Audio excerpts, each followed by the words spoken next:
ስለዚህ ፔፕ ጋርዲዮላ ያው ከ10 ዓመታት በኋላ ማንቸስተር ሲቲን ይለቃል። ይሄኛው ልክ ሌሎች አሰልጣኝ ይመጣል፣ አሰልጣኝ ይሄዳል አይደለ? እንደሱ አይነት ነገር አይደለም።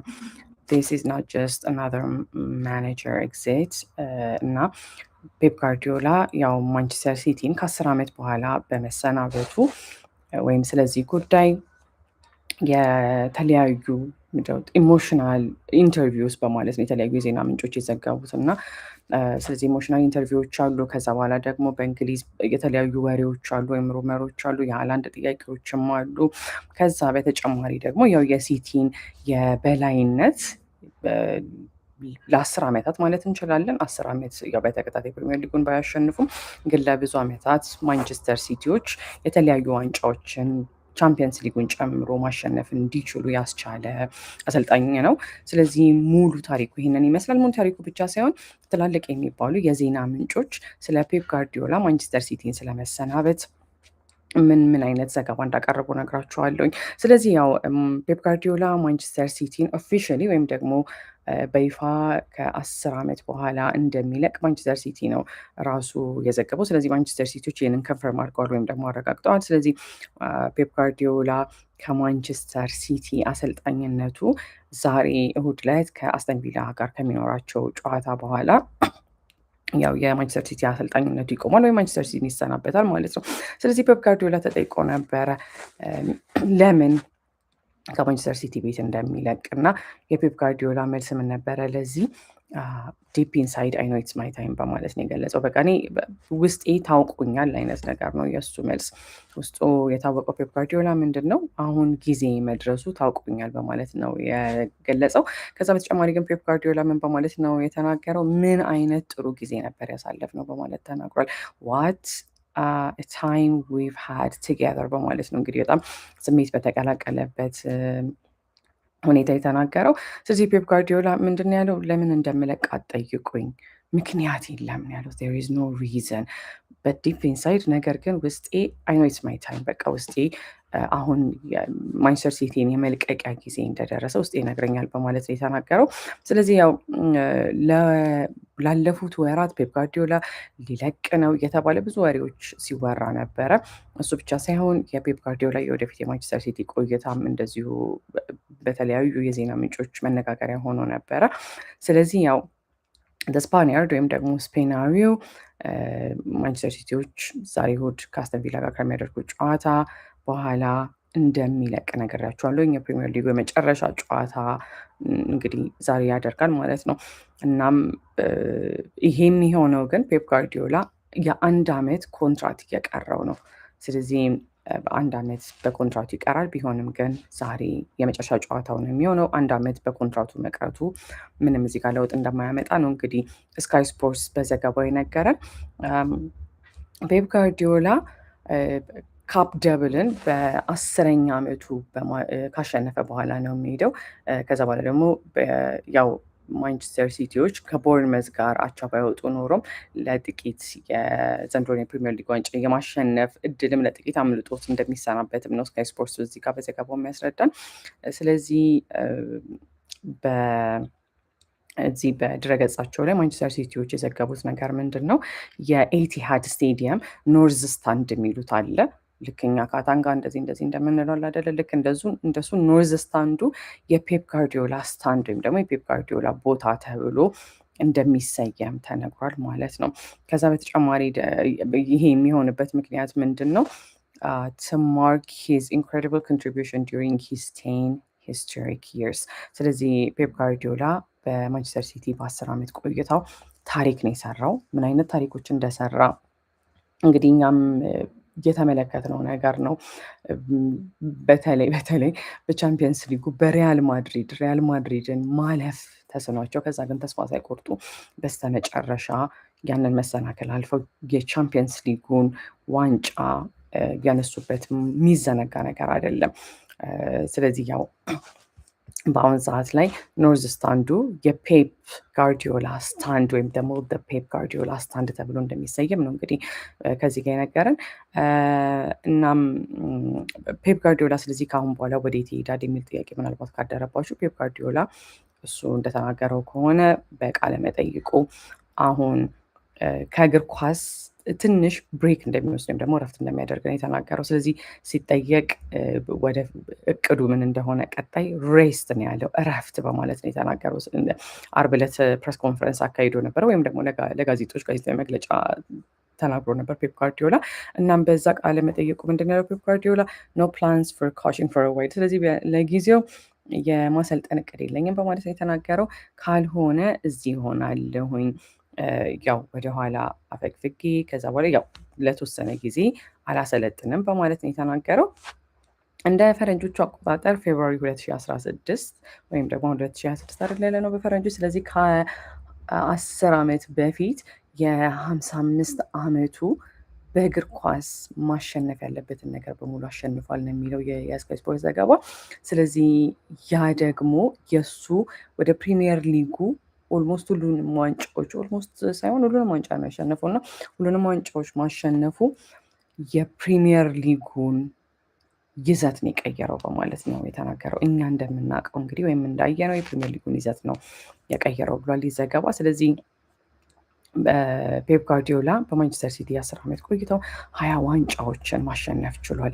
6 የፕሪሚየር ሊግ ዋንጫዎችን እና የቻምፒየንስ ሊግ ዋንጫ እንደ ፈረንጆቹ አቆጣጠር በ2023 ወይም ደግሞ የዛሬ 3 ዓመት ማንሳት ችሏል። ፔፕ ጋርዲዮላ ማንቸስተር ሲቲ ለምን አብቅቶታል? በፕሪሚየር ሊጉ በፈረንጆቹ አቆጣጠር 2017-18፣ 2018-19፣ 2020-21፣ 2021-22፣ 2022-23፣ 2023-24 ፕሪሚየር ሊጉን ለማንቸስተር ሲቲ ያሸነፈባቸው ዓመታት ናቸው። 6 የፕሪሚየር ሊግ ዋንጫዎችን ያነሳባቸው። ከዛ በኋላ ደግሞ 2022-23 የቻምፒየንስ ሊግ ዋንጫን ማንቸስተር ሲቲዎች ማሸነፍ ችሏል።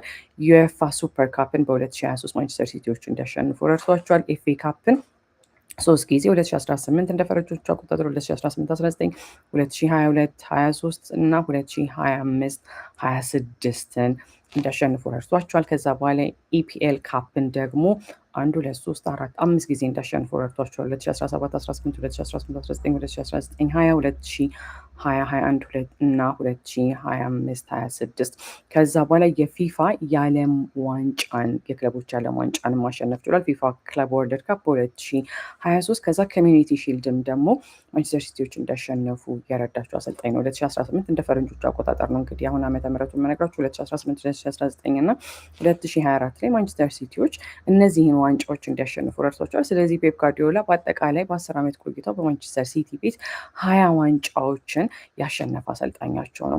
ስለዚህ ፔፕ ጋርዲዮላ በቃለመጠይቁ ምንድን ነው ያለው?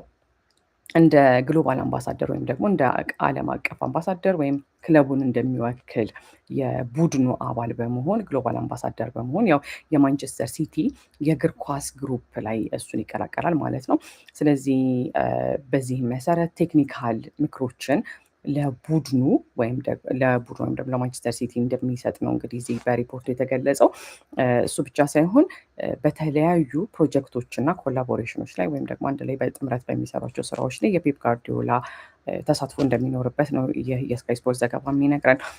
ስለዚህ ከዛ በተጨማሪ የዘገባ ሊያስታውሰን የሞከረው ነገር ምንድን ነው? ፔፕ ጋርዲዮላ በአሁን ሰዓት ላይ የሚወጣው ማንቸስተር ሲቲዎች በጣም ብዙ ጊዜ ሆኖታል፣ ዓመት አልፎታል። ባለፈው ሲዝን ወይም የውድድር ዓመትም ሲወራ ነበረ 115 ክሶች አለባቸው። የፕሪሚየር ሊጉን ፋይናንሻል ሩል ወይም ደግሞ ይሄ ተጫዋች የሚገዙበት ወይም የሚያወጧቸው ወጪዎች አሉ አይደለም፣ እሱን በተመለከተ የፕሪሚየር ሊጉን ሕግ ጥሰዋል በሚል 115 ክሶች አሉባቸው። ስለዚህ እሱ ክስ ሳይጠናቀቅ ነው ፕሪሚየር ሊጉን ብቻ ሳይሆን ማንቸስተር ሲቲን የሚሰናበተው የሚልም ሪፖርት አንድ ላይ ቀርቧል ማለት ነው። ስለዚህ ይሄ ክስ የሚያጠነጥነው እንግዲህ ወይም ደግሞ ትኩረት ያደረገው ማንቸስተር ሲቲዎች በመጀመሪያ ሁሉንም ክስ ነው እንግዲህ ድና እያደረጉት ምንም ብሪች አላደረግንም ወይም ደግሞ ምንም አይነት ህግ አልጣስንም በሚል ከዛ ግን እንደ ፈረንጆች አቆጣጠር ከ2009 እስከ 2018 ድረስ ባሉት ጊዜያት ያለው የገንዘብ ዝውውር ላይ ነው እንግዲህ ይሄ ማንቸስተር ሲቲዎች 115 ክስ የደረሰባቸው። ስለዚህ ያው 20 ዋንጫዎች 70 በመቶ የሚሆኑትን ጨዋታዎች ነው ፔፕ ጋርዲዮላ ያሸነፈው።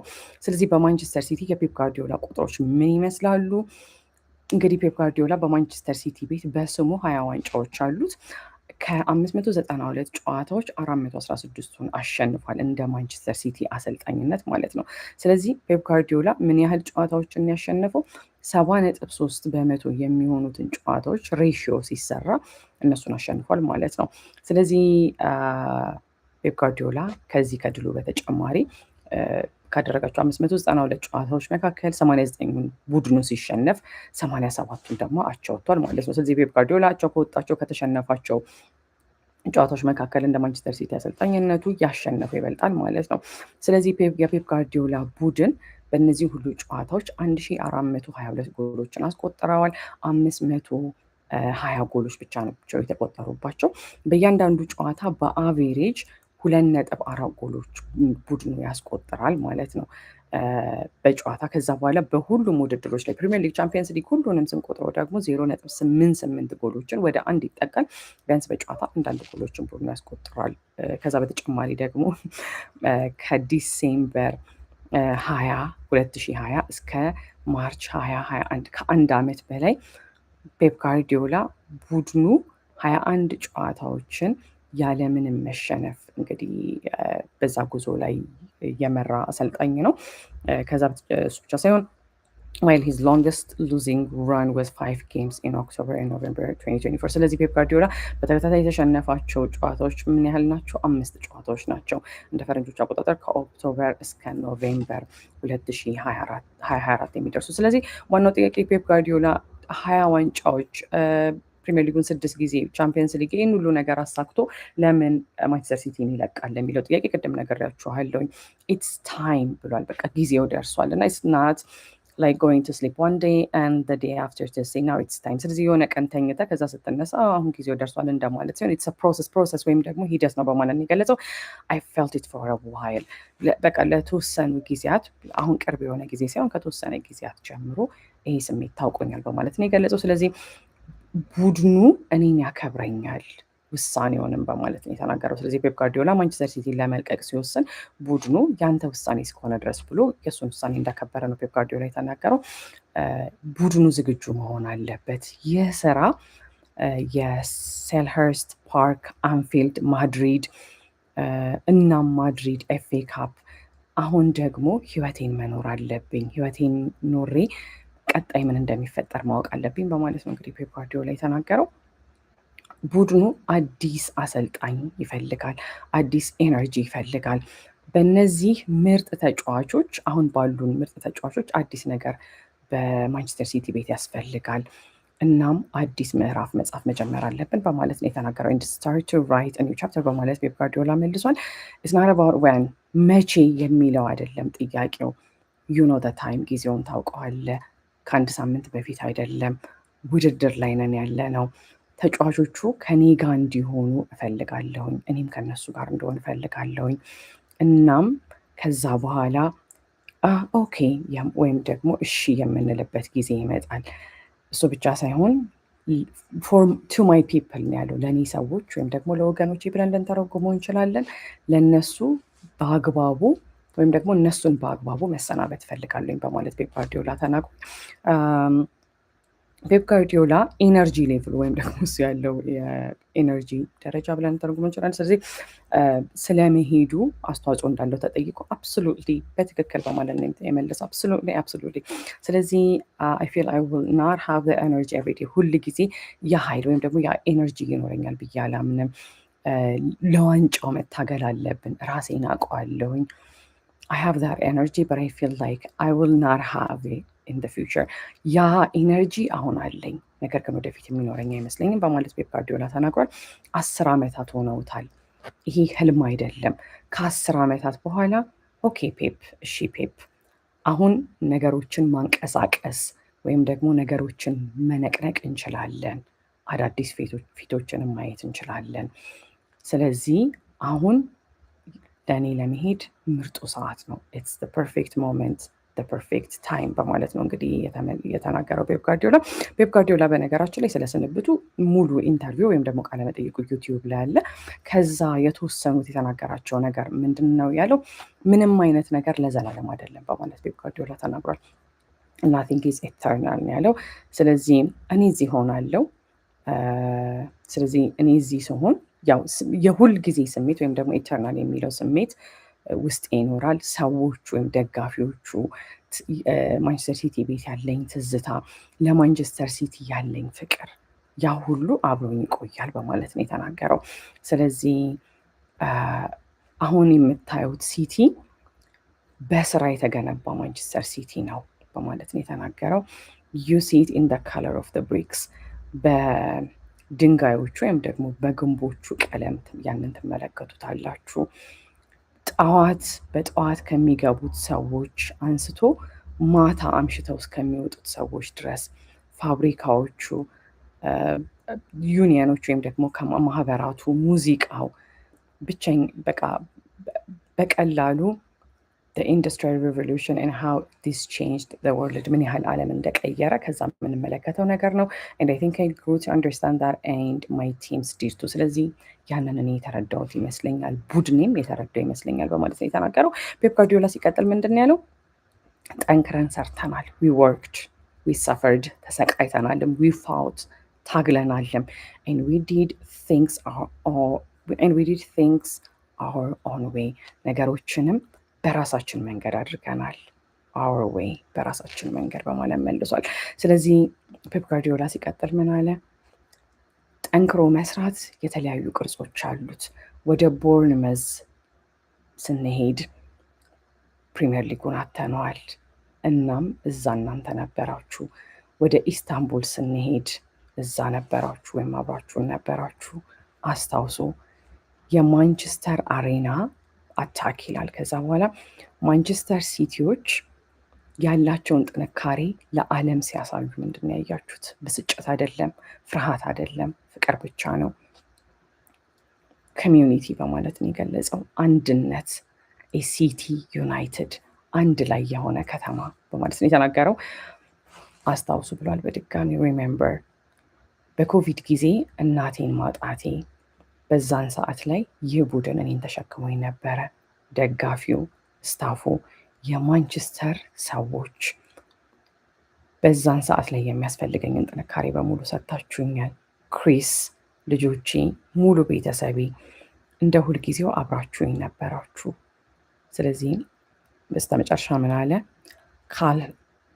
ካልዱን እዛም ነበርክ ወይም እዛም ነበርሽ። ካልዱን ማን እንደሆነ ስለማላቅ ነው። ስለዚህ ተጫዋቾች አይረሱም ነው ያለው ፔፕ ጋርዲዮላ በስተመጨረሻ። ፕሌየርስ ዶንት ፎርጌት፣ እያንዳንዷን ቅጽበት እኔ፣ የኔ ስታፍ፣ ይህ ቡድን፣ ሁሉም ነገር የሰራነውን ስራ፣ ለእናንተ ያደረግነውን ነገር። እናም እናንተ ልዩ ነበራችሁ። you have been just exceptional. You don't know it yet, but you are leaving a legacy። ላታውቁት ትችላላችሁ፣ ነገር ግን ሌጋሲ የምንለው ለምሳሌ የሆነ ሰው ሌጋሲ ያለው ካልን ያ ሰው ይታወሳል እንደማለት ነው፣ ትልቅ ነገር ስለሰራ። ለምሳሌ ስለ ማንቸስተር ሲቲ እያወራሁኝ ማንቸስተር ዩናይትድን ባላነሳ ጥሩ ነበር፣ ግን አሌክስ ፈርጉሰን ያው በማንቸስተር ዩናይትድ ቤት ትልቅ ነገር አይደል ሰርተው የሄዱት። ልክ እንደዛ ፔፕ ጋርዲዮላም የማንቸስተር ዩናይትድ ደጋፊ ወይም የሌላ ቡድን ደጋፊ ወደደም ጠላም ፔፕ ጋርዲዮላ በማንቸስተር ሲቲ ቤት ሁል ጊዜ የሚታወስ የማንቸስተር ሲቲን እይታ የቀየረ አሰልጣኝ ነው። ስለዚህ ምንድን ያለው? አሁን ላታውቁት ትችላላችሁ፣ ነገር ግን ሌጋሲ ትታችሁ እየሄዳችሁ ነው ያለው። ስለዚህ ሌጋሲ የምንለው እሱ ትቶት የሄደው ትልቅ ነገር፣ በመልካም ነገር የምናስታውሰው ነገር ነው። ስለዚህ በስተመጨረሻ ምን አለ? ጊዜ ወደ ማለቁ በመጣ ቁጥር ደስተኛ ሆኑ፣ ኦሲሶች ተመልሰዋል። ስለዚህ ክቡራትና ክቡራን እኔን ስላመናችሁኝ አመሰግናለሁ በማለት ነው እንግዲህ ፔፕ ጋርዲዮላ በቃለ መጠይቁ እየተናገረው። ስለዚህ ባጭሩ ፔፕ ጋርዲዮላ ዲፕ ኢንሳይድ አይ ኖ ኢትስ ማይ ታይም በማለት ተናግሯል። በቃ ውስጤ የኔ ይህን ቡድን ለቆ የሜጃ ጊዜ እንደደረሰ ውስጤ ገልጾልኛል ነው ያለው። ስለዚህ አሁን ሪላክስ ማድረግ እንደሚፈልግና እረፍት መውሰድ እንደሚፈልግም ተናግሯል። ከዛ በተጨማሪ ደግሞ ያው ማንቸስተር ዩናይትዶች እሱን ፔፕ ጋርዲዮላ ስታንድ ወይም ደግሞ የፔፕ ጋርዲዮላ ልክ ካታንጋ ምናምን ሚስማርተራ የሚባል አለ እንደኛ ጋር ስቴዲየም ብቻ እንደዛ በኤቲያድ ስቴዲየም ለሱ ሰይመውለት ያው እሱን ኦነር እያደረጉት እንደሆነ ወይም ደግሞ ለእሱ ማንቸስተር ሲቲዎች ያላቸውን ክብር እየገለጹ እንደሆነ ያስባችሁታል። ካሁን በኋላ ላይክ ጎል ሲገባ ኖርዝ ስታንድ እያሉ ነው ኮሜንታተሮች የሚገልጹት። ካሁን በኋላ ፔፕ ጋርዲዮላ ስታንድ እያሉ ነው የሚዘጉት። ጀስት ኢማጅን ፒተር ዱሪ ማንቸስተር ሲቲዎች ከፔፕ ጋርዲዮላ ስታንድ ጋር ሆነው በፔፕ ጋርዲዮላ ስታንድ በኩል ጎል ሲያገቡ በዛ ጋር ገባ ወይም ደግሞ በቃ ደጋፊው ፔፕ ጋርዲዮላ ስታንድ ጋር ቀወጠ አይነት ነገር ብሎ ሲዘግበው አይ ካን ጀስት ኢማጂን። ከዛ ያው ስታቹም አለው በነገራችን ላይ ሐውልት የሚገነባለታል ነው የሚለው የዘጋርዲያን ዘገባ። እስካሁን ድረስ የነገርኳቸው የስካይ ስፖርትን ነበር አይደለ? ዘጋርዲያንን በዘገባው ፔፕ ጋርዲዮላ ሐውልት እንደሚቆምለት ነው የገለጸው። እና ፔፕ ጋርዲዮላ ምንድን ያለው በነገራችን ላይ በመጨረሻ ቅድም ነበር የጨረስኩት እቺን ነገራችሁ ላቁም። ፔፕ ጋርዲዮላ ያው ማንቸስተር ሲቲዎች ለሱ ያላቸውን ፍቅር እየገለጹ ነው። ስለዚህ ምንድን ያለው ስፒችለስ ነኝ ያለው በቃ ቃላት የለኝም በማለት ነው የገለጸው። ማንቸስተር ሲቲዎች እሱን ላረክልን ነገር በሙሉ እናመሰግናለን፣ ዩ አር አ ሌጀንድ ጀግናችን ነህ ብለው ይህንን ሁሉ ነገር ሲያደርጉለት እሱን ላደረጋችሁልኝ ነገር ቃላት የለኝም በማለት ነው የገለጸው። ስለዚህ ፔፕ ጋርዲዮላን ሌጋሲ ስናስብ ማስታወስ ያለብን ጥቂት ነጥቦች በ10 ዓመቱ የማንቸስተር ሲቲ ቆይተው 20 ዋንጫዎችን ማሸነፉን ነው። የፕሪሚየር ሊግን ታክቲክ ስልትን የቀየረ አሰልጣኝ ነው በማለት ነው ሮይተርስ የዘገበው። እናም የሲቲዎች ደግሞ በፔፕ ጋርዲዮላ አመራር ወይም አሰልጣኝነት በፕሪሚየር ሊጉ ብቻ ሳይሆን በቻምፒየንስ ሊጉ የበላይ የሆኑባቸውን ዓመታትም ሊያስታውሰን ሞክሯል። ስለዚህ እንደዛ ጋርዲያን ዘገባ በነገራችን ላይ ወደ ማንቸስተር ሲቲ ቤት መጥቶ ፔፕ ጋርዲዮላን ማን ይተካል የሚለው ኤንዞ ማሬስካ የቀድሞ የቼልሲው አሰልጣኝ ምናልባትም ፔፕ ጋርዲዮላ ሊተካ የሚችል አሰልጣኝ ነው የሚል ወሬ አለ ወይም የሚሉ ዘገባዎች አሉ። ፔፕ ጋርዲዮላ ያው የሚጸጽተው ነገር እንዳለም ተናግሯል። እንደ ሮይተርስ ዘገባ ነው ይሄ። ስለዚህ የቀድሞ ጎልኪፐር ወይም ደግሞ በረኛቸው ጆ ሃርትን እንደ ፈረንጆች አቆጣጠር በ2016 ወይም የዛሬ 10 ዓመት እሱን ማስወጣቱን አንፌር ወይም አግባብ ያልሆነ መሆኑንና በማንቸስተር ሲቲ ቤት ካሉት ትልቅ ጸጸቶች መካከል ያው አንዱ እሱ እንደሆነ ነው የገለጸው። ያ ብቻ ሳይሆን ምናልባትም ፔፕ ጋርዲዮላ የእንግሊዝን ብሔራዊ ቡድን አንድ ቀን ሊያሰለጥን እንደሚችል መግለጹን ዘ ጋርዲያን ዘግቧል። ስለዚህ ከፔፕ ጋርዲዮላ በኋላ ምን ሊፈጠር ይችላል በማንቸስተር ዩናይትድ ቤት? አሁን ሰዓት ላይ የተለያዩ ዜናዎች እያተኮሩ ያሉት ነገር ምንድን ነው? ማንቸስተር ሲቲዎች ፔፕ ጋርዲዮላ ሲቲን ከለቀቀ በኋላ ቡድኑ እስካሁን ድረስ አስፈሪ እንደነበረው፣ በነገራችን እኔ ማንቸስተር አርሰናልን ስደግፍ ነበር ዘንድሮ። ቡድኑ ከየትኛውም ቡድን ጋር ሲጫወት በቃ ማንቸስተር ሲቲ ኃይለኛ ቡድን ነው። ቢያንስ ጭንቅላቴ ውስጥ ያለው ነገር እሱ ነው። እና የማንቸስተር ሲቲን የበላይነት መካድ የማንችልበት ወቅት ላይ ደርሰናል። እኔ ብቻ ልሆን እችላለሁ፣ ግን የትኛውን ቡድን ከማንቸስተር ሲቲ ጋር ሲጫወት እኔ ለሌላኛው ቡድን እሰጋለሁ። ከማድሪድ ውጭ የዘንድሮ ማድሪድ እርሱት፣ ግን ከሪያል ማድሪድ ውጭ ግን ቢሆንም ሪያል ማድሪድ አሸንፏል አይደል? ስለዚህ ጥያቄው ምንድን ነው? የተለያዩ የዜና ምንጮች እየተናገሩ ያሉት ማንቸስተር ሲቲዎች የበላይ ይሆናሉ አንዱ ነው። ሁለተኛው ደግሞ የትራንስፈር ፕላኖች ወይም እቅዶቻቸውን ነው። ከዛ እሱ ብቻ ሳይሆን እንደ ኤርሊንግ ሃላንድ ያሉት ተጫዋቾች የማንቸስተር ሲቲ ወደፊት ቆይታቸውም ምን ይመስላል? ሊቆዩ ይችላሉ ያን ፔፕ ጋርዲዮላ ሲሄድ የሚለውም ነገር ጥያቄ ይገባበታል። ስለዚህ ሮይተርስ ኢንድ ኦፍ አን ኤራ ብሎታል። በቃ ለማንኛውም የዛሬውን ቪዲዮ እንደወደዳችሁ ተስፋ አደርጋለሁ። የነገ ሰው ይበላል።